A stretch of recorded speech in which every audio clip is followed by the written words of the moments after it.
Okay, part four. Is this part four? Part four of insurance adjusters. So we went through the staff adjuster, we went through the cat adjuster, we went through the third party adjuster. Now our last 4 and 5 adjusters are what we call the denial adjuster and the reconciliation adjuster. So this is how this business works. So most insurance companies give you a 1 year window from the date of loss to file a claim. That's not to get the work done, that's to file a claim based on that storm event or that event. So, what you'll usually see, and this can happen more towards winter months, is the last 3 months of that storm date. The carriers, the insurance companies or insurance claims departments, they're trying to what they call cap the storm, or they're trying to close the storm.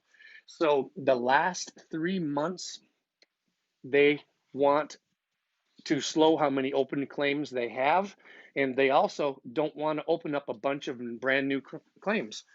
So how it works in the business, and this is our cardinal cat, this is our terminology for this.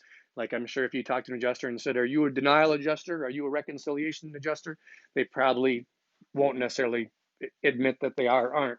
But the way that it works in our experience is the last 3 months of an event, they want to close the storm. So the insurance companies, from our experience, will send the denial adjuster out. So it might only be 1 or 2 of them, but the last 3 months of a storm, you're going to see the denial team come out, and they're really, they're really good talkers, they're really, really smooth salespeople, and they are trained to not buy anything, and they're trained if the customer is give them any pushback, they're explained to tell the homeowner why they're denying whatever they're denying.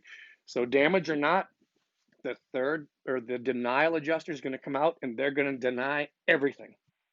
So they do this with intent because, usually only 1 out of 10 consumers, if they have a problem on a claim or if they are denied, they don't know what the hell they're supposed to do. They don't know what they're entitled to be paid.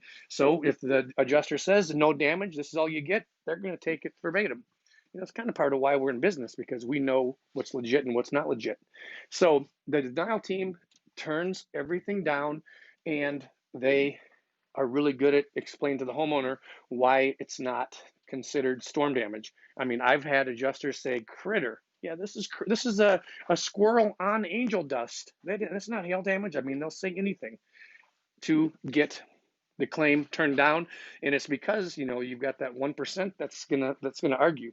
So you've got the denial team. They go around closing the storm out. They turn down everything.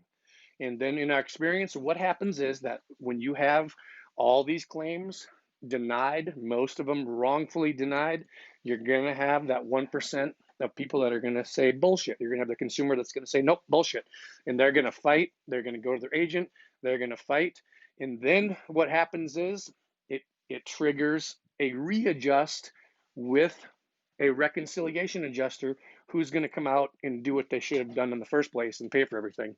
Your reconciliation team, usually these adjusters, and this is from my 15 years of doing this, in my experience, the reconciliation adjuster is going to be a staff adjuster, like maybe a supervisor or a boss, and they're coming behind, and they're usually bad mouthing whomever denied the claim. It's kind of their shtick. Yeah, I don't know why they didn't buy this, but when the reconciliation adjuster comes out, they're usually going to be very fair, maybe even real liberal if they know, if they know Cardinal, if they know the cat serve company is us. Usually